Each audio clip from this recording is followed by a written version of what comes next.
നമസ്കാരം. ഭാരത് ലൈവിലേക്ക് സ്വാഗതം. ശ്രീല, ബി.ജെ.പി. പുനഃസംഘടന ഉടൻ എന്ന് കേൾക്കുന്നുണ്ടല്ലോ.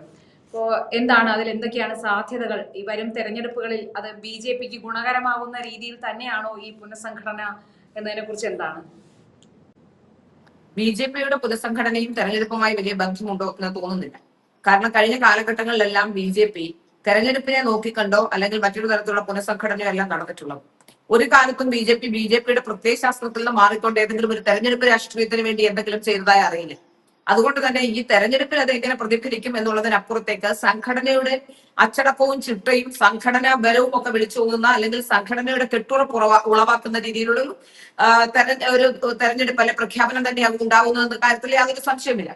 ഇനി വരുന്ന തെരഞ്ഞെടുപ്പുമായി ബന്ധപ്പെട്ടാണെങ്കിലും അല്ലെങ്കിൽ ഈ വരുന്ന പുനഃസംഘടനയുമായി ബന്ധപ്പെട്ടാണെങ്കിലും പലതരത്തിലുള്ള ആരോപണങ്ങൾ പ്രത്യാരോപണങ്ങളൊക്കെ സമൂഹത്തിൽ നിൽക്കുന്നുണ്ട്.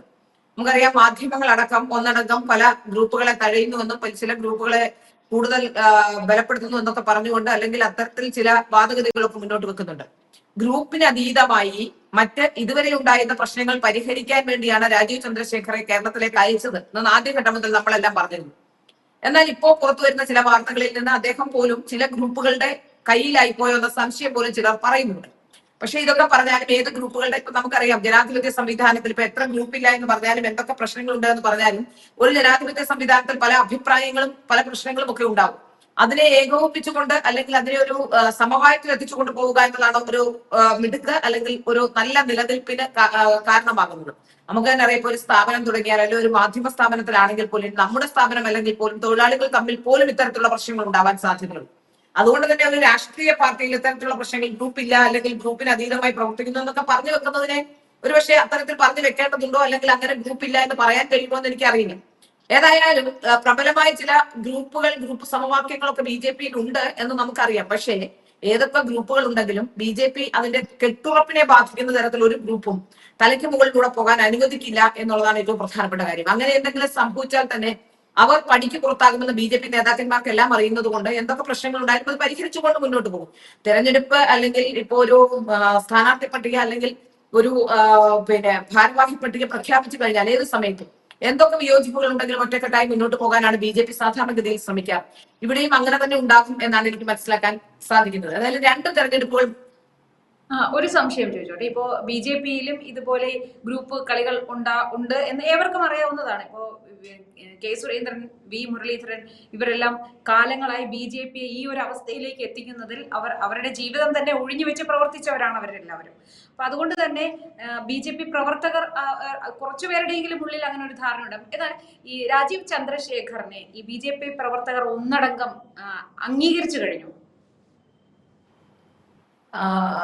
ബി.ജെ.പി പ്രവർത്തകർ നിലവിൽ അംഗീകരിച്ചിട്ടുണ്ടോ ഇല്ലയോ എന്നുള്ളത് ബി.ജെ.പി പ്രവർത്തകർക്ക് മാത്രമേ അറിയുകയുള്ളൂ. ഒന്നാമത്തെ കാര്യം, അദ്ദേഹത്തിനെതിരെ എതിർ ശബ്ദങ്ങൾ ഇതുവരെ ഉയർന്നിട്ടില്ല എന്നുള്ളത് തന്നെയാണ്. സാധാരണഗതിയിൽ ഏതെങ്കിലും ഒരു സംസ്ഥാന പ്രസിഡന്റ് ഉണ്ടാകുമ്പോൾ ഏതെങ്കിലും തരത്തിലുള്ള പ്രശ്നങ്ങളൊക്കെ പുറത്തു വരുന്നതാണ്. ഏതായാലും ഇതുവരെ അത്തരത്തിലുള്ള പ്രശ്നങ്ങൾ ഉയർന്നതായി കണ്ടില്ല. പക്ഷേ ഉള്ളിന്റെ ഉള്ളിൽ ചെറിയ മുറുമുറുപ്പുകളും പ്രശ്നങ്ങളും ഒക്കെ ഉണ്ടാവാം, അത് സ്വാഭാവികവുമാണ്.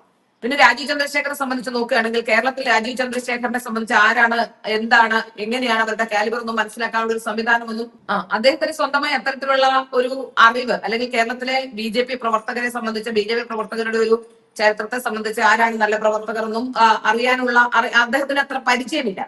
പിന്നെ അദ്ദേഹത്തെ ഗൈഡ് ചെയ്യുന്ന അല്ലെങ്കിൽ അദ്ദേഹത്തോടൊപ്പം നടക്കുന്ന ചിലരാണ് ഇതുമായി ബന്ധപ്പെട്ട കാര്യങ്ങളൊക്കെ പറഞ്ഞു കൊടുക്കുക. അത് എത്രത്തോളം ശരിയാണ് അല്ലെങ്കിൽ അവർ മുന്നോട്ട് വെക്കുന്ന കാര്യങ്ങൾ ശരിയാണോ എന്നൊക്കെ അദ്ദേഹം വിലയിരുത്തട്ടെ എന്നാണ് എനിക്ക് പറയാനുള്ളത്. കാരണം അദ്ദേഹം അത് വിലയിരുത്തി മുന്നോട്ട് പോയാൽ കൂടെ കൂടിയവർ ആരാണ്, കൂടെ പുറത്തു നിൽക്കുന്നവർ ആരാണ്, ഇതിൽ ആരാണ് നല്ല പാർട്ടി പ്രവർത്തകർ, ഇതിൽ ആർക്കാണ് സംഘടനയോട് ആത്മാർത്ഥതയുള്ളതെന്നൊക്കെ അദ്ദേഹം മനസ്സിലാക്കിയാൽ അദ്ദേഹത്തിന് നന്നായിരിക്കുമെന്നാണ് എനിക്ക് തോന്നുന്നത്. ഇല്ലെങ്കിൽ അദ്ദേഹത്തെ സംബന്ധിച്ചിടത്തോളം ഒരുപക്ഷെ നേരത്തെ ഉണ്ടായിരുന്ന സംസ്ഥാന പ്രസിഡന്റിനേക്കാളൊക്കെ സ്ഥിതി മോശമാകുന്ന ഒരു സ്ഥിതിവിശേഷം ഉണ്ടാകാനുള്ള സാധ്യതകൾ പോലും ഇപ്പോ മനസ്സിലാകുന്നുണ്ട്. കാരണം അദ്ദേഹം വന്ന ശേഷം നമുക്കറിയാം, അദ്ദേഹം വന്ന ശേഷം നടത്തിയ ചില കാര്യങ്ങൾ, ചില ആൾക്കാരെ കൊണ്ടുവന്ന് ചില ചുമതലകൾ നൽകിയതൊക്കെ അദ്ദേഹം ഒരുപക്ഷെ അതിൽ എത്രത്തോളം ആലോചിച്ചിട്ടാണ് അല്ലെങ്കിൽ എത്രത്തോളം അദ്ദേഹത്തിന് അതിനെക്കുറിച്ച് അല്ലെ അവരെ കുറിച്ച് അറിയുന്നുണ്ട് എന്നൊക്കെ ഉള്ള ഒരു ചർച്ചാ വിഷയമായി ഇന്ന് സമൂഹത്തിൽ നിലനിൽക്കുന്നുണ്ട്. അതുകൊണ്ട് തന്നെ ഞാൻ വിചാരിക്കുന്നത് അദ്ദേഹം കുറച്ചുകൂടി ബുദ്ധിയുള്ള ആളാണ്. അപ്പോ നമുക്കൊക്കെ അറിയാമല്ലോ, നമ്മളിപ്പോ എവിടെയെങ്കിലും എത്തുമ്പോ ചിലർ മണിയടിക്കാനും ചിലര് കയറി കൂടാനും ഒക്കെ ശ്രമിക്കാറുണ്ട്. ഒരു ഇന്റലിജൻസ് സംവിധാനം വെച്ചാൽ അല്ലെങ്കിൽ ഒരു കൃത്യമായ തീരുമാനത്തിലേക്ക് പോകാൻ അദ്ദേഹത്തെ പോലെ ഒരാൾക്ക് കഴിയാത്തതല്ല. അപ്പോ അദ്ദേഹം ഒരു പക്ഷേ അങ്ങനെ ചെയ്യുന്നുണ്ടാവാം, അല്ലെങ്കിൽ എന്താണ് എന്ന് നമുക്ക് കണ്ടറിയേണ്ടി തന്നെ ഇരിക്കുന്നു. കാരണം ഇപ്പോ സ്ഥാനാർത്ഥി നിർണയവുമായി ബന്ധപ്പെട്ട് പഴയ നേതാക്കന്മാരെയൊക്കെ തഴയുന്ന തരത്തിലുള്ള വാർത്തയൊക്കെയാണ് വരുന്നത്. അദ്ദേഹം അതിന് തയ്യാറാകുമോ എന്ന് എനിക്കറിയില്ല. സാധാരണഗതിയിൽ അദ്ദേഹത്തോട് സംസാരിക്കുമ്പോഴൊക്കെ വളരെ പോസിറ്റീവായി സംഘടനയെ മുന്നോട്ട് നയിക്കണം, ഇതുവരെയുള്ളതൊക്കെ പൊക്കോട്ടെ, താൻ പുതിയ വിപ്ലവം സൃഷ്ടിക്കണം തന്നെയാണ് അദ്ദേഹം എല്ലാവരോടും പറഞ്ഞിട്ടുള്ളത്.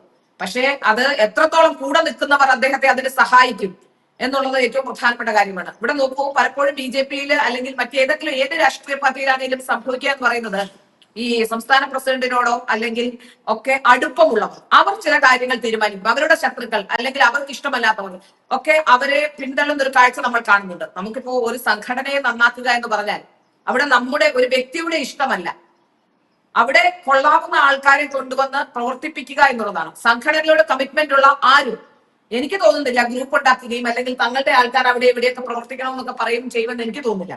സംഘടനയോടായിരിക്കണം ഫസ്റ്റ് കമ്മിറ്റ്മെന്റ്. അതിനുമപ്പുറം നമ്മുടെ വ്യക്തി താല്പര്യങ്ങളോ നമ്മുടെ ദേഷ്യങ്ങളോ നമ്മുടെ വൈരാഗ്യങ്ങളോ ഒക്കെ അവിടെ നിൽക്കട്ടെ. മറിച്ച് സംഘടനയ്ക്ക് ഗുണകരമാകുന്ന ആൾക്കാർ, സംഘടനയെ നയിക്കാൻ പ്രാപ്തമാകുന്ന ആൾക്കാരെയൊക്കെ വേണം യഥാർത്ഥത്തിൽ കൊണ്ടുവരാൻ. നമുക്കറിയാം പലപ്പോഴും ഈ സംഘടനകൾക്ക് സംഭവിക്കുന്ന ഒരു മൂല്യച്യുതി എന്ന് പറയുന്നത് ഈ സ്തുതിപാഠകരെയും മറ്റുള്ളവരെയും ഒക്കെ പല സ്ഥലങ്ങളിലേക്ക് അവരോധിക്കുന്നു എന്നുള്ളതാണ്. അപ്പോ ആ സ്തുതിപാഠകരെ, സത്യം തുറന്നു പറയുന്നവരെ, എന്തെങ്കിലും ഒരു കാര്യം ഉണ്ടായാലോ തുറന്നു പറയുകയും തുറന്ന് സംസാരിക്കുകയും ഒക്കെ ചെയ്യുന്നവരെ വിമർശിക്കുകയും പുറത്താക്കുകയും അവരെ ഒരിക്കലും സംഘടനയിലേക്ക് കൊണ്ടുവരാതിരിക്കാനും ഒക്കെ പണിപ്പെടുമ്പോൾ ആ സംഘടനയോട് ഒരു കമ്മിറ്റ്മെന്റും ഇല്ലാതെ വെറുതെ ഇങ്ങനെ പെട്ടിയും തൂക്കി നടന്ന ഞങ്ങൾ ഇതിന്റെ ആൾക്കാരാണ് എന്ന് ഭാവിക്കുന്ന അല്ലെങ്കിൽ സംഘടനയോട് കമ്മിറ്റ്മെന്റ് ഇല്ലാത്ത ചില ആൾക്കാരെ സംഘടനാ ഭാരവാഹികളാക്കി പലപ്പോഴും പല ആൾക്കാരും എടുക്കുന്നു. അത് നേതാക്കന്മാരോടായിരിക്കും കമ്മിറ്റ്മെന്റ്, അല്ലെങ്കിൽ അവരുടെ നേതാക്കന്മാരുടെ പ്രാഗൽഭ്യം ഊട്ടി ഉറപ്പിക്കാൻ ശ്രമിക്കുന്നു എന്നതിനപ്പുറത്തേക്ക് സംഘടനയോട് കമ്മിറ്റ്മെന്റ് ഉള്ള, സംഘടനയോട് താല്പര്യമുള്ള, സംഘടനയോട് ഒരു വിധേയത്വമുള്ള ആൾക്കാർ. ഇപ്പോ നമ്മളെയൊക്കെ സംബന്ധിച്ച് നമുക്കറിയാം, എനിക്കൊരിക്കലും എന്നെ സംബന്ധിച്ച് പറയുകയാണെങ്കിൽ ഇപ്പൊ ഭാരതിലേക്ക് നടത്തുന്നുണ്ട്. എന്നോട് വിധേയത്വം വേണം എന്നല്ല ഞാൻ പറയുന്നത്. നമ്മൾ ജോലി ചെയ്യുന്ന പ്ലാറ്റ്ഫോമിനോട് ആ നീതി പുലർത്തണം എന്നുള്ളതാണ്. ഒരു വ്യക്തിയോടുള്ള കമ്മിറ്റ്മെന്റിന് അപ്പുറത്തേക്ക് നമ്മൾ ചെയ്യുന്ന ആ ജോലി നമ്മൾ ഏത് പ്ലാറ്റ്ഫോമിലാണോ ആ പ്ലാറ്റ്ഫോമിനോട് നീതി പുലർത്തുക എന്നുള്ളതാണ് ഏറ്റവും പ്രധാനപ്പെട്ട കാര്യം. അവിടെ മറ്റു കാര്യങ്ങൾ കടന്നുകൂടുമ്പോൾ അവിടെ വ്യക്തി താല്പര്യങ്ങളാണ് ഉണ്ടാവുക. അപ്പൊ അതുകൊണ്ട് തന്നെ ആയിരിക്കും ഒരുപക്ഷെ ഇത്തരത്തിലുള്ള ചില ആരോപണങ്ങൾ ഉണ്ടാവുന്നത്. ഏതായാലും MT രമേശ് അടക്കമുള്ള പ്രമുഖ നേതാക്കൾ, ശോഭാ സുരേന്ദ്രൻ, MT രമേശ് അടക്കമുള്ള പ്രമുഖ നേതാക്കൾ ജനറൽ സെക്രട്ടറി പട്ടികയിലേക്ക് വരുന്നു എന്ന് കേൾക്കുന്നു. ഷോൺ ജോർജ് അടക്കമുള്ളവരെ ജനറൽ സെക്രട്ടറി പട്ടികയിലേക്ക് പരിഗണിക്കുന്നു എന്ന് മനസ്സിലാക്കാൻ സാധിക്കുന്നു. ഒരുപക്ഷെ ഷോൺ ജോർജിനെ ജനറൽ സെക്രട്ടറി തന്നെ ആക്കുമോ എന്ന് എനിക്ക് അറിയില്ല. കാരണം ഷോൺ ജോർജ് ആദ്യമായി പാർട്ടിയിലേക്ക് വന്ന ഒരാളാണ്.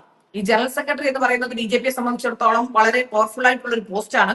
സംഘടനയെ കുറിച്ച് നന്നായി അറിയുന്ന ഒരാളായിരിക്കണം സംഘടനാ ജനറൽ സെക്രട്ടറി. മറിച്ച് മറ്റു സ്ഥലങ്ങളിൽ നിന്ന് വരുന്നവരോ അല്ലെങ്കിൽ ഒരു സുപ്രഭാതത്തിൽ പാർട്ടിയിൽ ചേർന്നവരെയൊക്കെ ഇത്തരത്തിൽ വലിയ വലിയ പോസ്റ്റുകളിൽ എത്തിക്കുന്നതും ദോഷം ചെയ്യും എന്നാണ് എനിക്ക് തോന്നുന്നത്. കാരണം വർഷങ്ങളുടെ പ്രവർത്തന പാരമ്പര്യങ്ങൾ, ഒന്നുമില്ലെങ്കിൽ സംഘടന എന്താണെന്നും അതിന്റെ പ്രവർത്തന രീതികളെ കുറിച്ചെങ്കിലും കൃത്യമായി ഒരു 5 വർഷത്തിലെങ്കിലും അല്ലെങ്കിൽ പോട്ടെ ഒരു 2 വർഷത്തിലെങ്കിലും നിന്ന് മനസ്സിലാക്കി ആ സംഘടനയെ കുറിച്ച് ഒരു പ്രാഥമികമായ അറിവെങ്കിലും ഉള്ള ആൾക്കാർ, പ്രത്യേകിച്ച് RSS പോലുള്ള അല്ലെങ്കിൽ BJP പോലുള്ള സംഘടനാ സംവിധാനത്തിൽ RSS എങ്ങനെയാണ് അല്ലെ BJP എങ്ങനെയാണ്, അത് മാതൃ സംഘടനയാണല്ലോ. അപ്പൊ തീർച്ചയായിട്ടും അറിയേണ്ടതുണ്ട്. ഈ സംഘടനയുടെ പ്രവർത്തന രീതി തന്നെ വ്യത്യസ്തമായതുകൊണ്ട് ഈ സംഘടന എന്താണെന്ന് അറിയേണ്ടതുണ്ട്. ഇപ്പൊ കോൺഗ്രസിൽ വന്നാൽ കോൺഗ്രസ് പോലെയല്ല, അല്ലെങ്കിൽ CPM-ന്റെ കാര്യം പറയുന്ന പോലെ ഒരു കേഡർ സംവിധാനത്തിൽ പ്രവർത്തിക്കുന്ന പാർട്ടികളെ സംബന്ധിച്ചിടത്തോളം ആ കേഡർ സംവിധാനം എന്താണെന്ന് അറിയേണ്ടതുണ്ട്.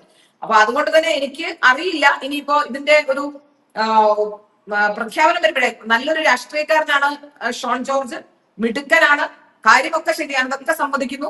പക്ഷെ എങ്കിലും ജനറൽ സെക്രട്ടറി സ്ഥാനത്തേക്ക് പരിഗണിക്കേണ്ടതുണ്ടോ എന്ന്, ഒരു സെക്രട്ടറി സ്ഥാനത്തേക്ക് ഒരു 2 ടേം 1 ടേം ഒക്കെ ഇരുന്ന ശേഷം പിന്നീട് ജനറൽ സെക്രട്ടറി ആക്കുക എന്നൊക്കെ പറഞ്ഞാൽ അത് ഒരു നടപ്പുള്ള കാര്യമാണ്. അല്ലാതെ പെട്ടെന്ന് ഒരു സുപ്രഭാതത്തിൽ ജനറൽ സെക്രട്ടറി ആക്കുമോ എന്നൊന്നും എനിക്കറിയില്ല. BJP-യുടെ സംഘടനാ സംവിധാനത്തിൽ അങ്ങനെ സാധ്യതയില്ല. എന്താണ് വരികയെന്ന് നമുക്ക് നോക്കാം. അതുപോലെ P. സുധീറിനെ പുറത്തേക്ക് കളയുന്നു, മറ്റു ഗ്രൂപ്പുകാരനായതുകൊണ്ട് നമുക്ക് പറയുന്നു. പക്ഷെ അതിനുള്ള സാധ്യത ഉണ്ടോ എന്ന് എനിക്കറിയില്ല. കാരണം പട്ടികജാതി പ്രാതിനിധ്യമുള്ള ആളാണ്. പട്ടികജാതി പ്രാതിനിധ്യത്തിലാണ് സുധീർ നേരത്തെയും സംസ്ഥാന സെക്രട്ടറി ആയിട്ടുള്ളത്. അതുകൊണ്ട് സുധീറിനെ മാറ്റുമോ എന്ന് എനിക്കറിയില്ല. ഏതായാലും C. കൃഷ്ണകുമാറിനെ മാറ്റാനുള്ള സാധ്യതയുണ്ട് എന്ന് മനസ്സിലാക്കാൻ സാധിക്കുന്നു. അതുകൊണ്ട് തന്നെ നമുക്ക് ഏത് തരത്തിലാകും സ്ഥാനാർത്ഥി, ഏത് തരത്തിലാകും ഈ ഇവരുടെ പ്രഖ്യാപനം എന്നതിനെ സംബന്ധിച്ച് അറിയില്ല. ഒരു വലിയ വിവാദം ഉണ്ടായത് ടാലന്റ് ഹണ്ട് നടത്തി എന്ന് പറഞ്ഞിട്ടാണ്. കോൺഗ്രസിന്റെ ടാലന്റ് ഹണ്ടിനെ എതിർത്തുന്നവരാണ് BJP-ക്കാർ. ഒരുപക്ഷെ രാഹുൽ ഗാന്ധി നടത്തിയ ടാലന്റ് ഹണ്ടിലൂടെ വന്നവരൊക്കെ ഒരുപക്ഷെ രക്ഷപ്പെട്ടിട്ടുണ്ട്.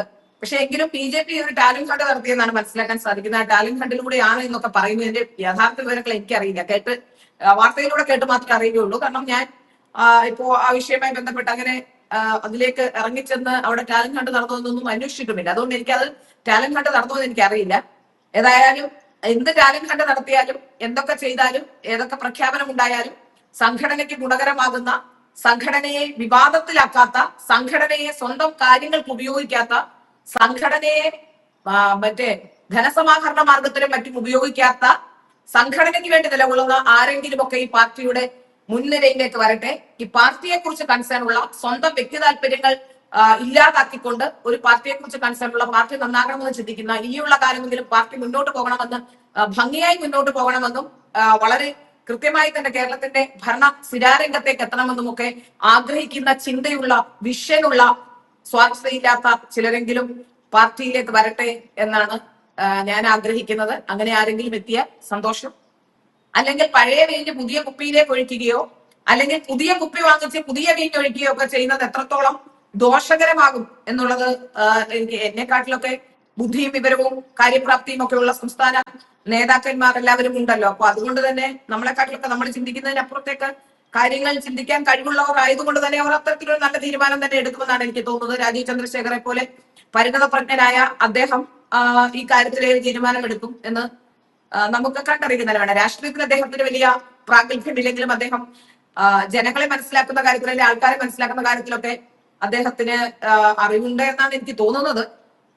അതുകൊണ്ട് തന്നെ അദ്ദേഹം ഏത് തരത്തിലുള്ള തീരുമാനം എടുക്കും എന്ന് കാത്തിരുന്ന് കാണേണ്ടി വരും. എങ്കിലും ഇതുവരെയുള്ള കാര്യങ്ങൾ മുമ്പോട്ട് നോക്കുമ്പോൾ വലിയ ആശ്വാസകരമായതൊന്നും പറയാനില്ല എന്ന് വിമർശന രൂപേണ തന്നെ പറയേണ്ടി വരും. കാരണം നമ്മൾ പ്രതീക്ഷിച്ചതിലൊക്കെ ഒരുപാട് പ്രതീക്ഷകൾ, രാജീവ് ചന്ദ്രശേഖർ കേരളത്തിലേക്ക് വരുമ്പോൾ ഒരുപാട് പ്രതീക്ഷകൾ ഉണ്ടായിരുന്നു. ആ പ്രതീക്ഷകളെ സഫലീകരിക്കാൻ അദ്ദേഹത്തിന് കഴിഞ്ഞിട്ടുണ്ടോ എന്ന് അദ്ദേഹം തന്നെ ആത്മപരിശോധന നടത്തട്ടെ എന്നാണ് എനിക്ക് പറയാൻ. അതായത് പല കോണുകളിൽ നിന്നും ഇത്തരം വിമർശനങ്ങൾ ഉയരുമ്പോൾ അത് BJP വിരുദ്ധതയാണ് എന്ന് കരുതാതെ BJPക്ക് നല്ലത് വരുത്താൻ വേണ്ടിയിട്ട് BJPയുടെ ആത്മാർത്ഥതയുള്ളവർ ഉയർത്തുന്ന ചില നിർദ്ദേശങ്ങളാണ് എന്ന് കരുതി BJP നേതൃത്വം അത് മുന്നോട്ട് പോകട്ടെ എന്ന് നമുക്ക് പ്രത്യാശിക്കാം, അല്ലേ? അതിനുള്ള സാധ്യതകൾ കുറവാണ്. ഇങ്ങനെ പറയുന്നവരെ അപ്പോഴേ സംഘടനാ വിരുദ്ധരും അല്ലെങ്കിൽ BJP വിരുദ്ധരുമായി പ്രഖ്യാപിക്കുകയാണ് പൊതുവേ ഉള്ളത്. ഇനി ഒന്നും വേണ്ട, വാർത്ത ചെയ്യുന്ന എന്നെ പോലും, ഞാനൊരു ജേർണലിസ്റ്റ് ആണ്, എന്നെ സംബന്ധിച്ചിടത്തോളം വാർത്ത ചെയ്യുക എന്നത് ഒരു സ്ഥാപനത്തിൽ ജോലി ചെയ്യുമ്പോൾ എന്നെ സംബന്ധിച്ചിടത്തോളം എന്റെ ഫോക്കസ് അല്ലെങ്കിൽ എന്റെ ജോലിയുടെ ഭാഗമാണ്. ആ വാർത്ത ചെയ്യുന്നതിന് പോലും നമ്മളെയൊക്കെ സംഘടനാ വിരുദ്ധരായി പ്രഖ്യാപിച്ചിട്ടുള്ള ആൾക്കാരാണ്. അതുകൊണ്ട് അത്രത്തോളമൊക്കെ മാനസിക പക്വത കേരളത്തിലെ BJP-ക്കാർക്ക് ഉണ്ടോ എന്ന് എനിക്ക് അറിയില്ല. ഏതായാലും നല്ലത് വരട്ടെ BJP-ക്ക് എന്ന് മാത്രമേ പറയാൻ.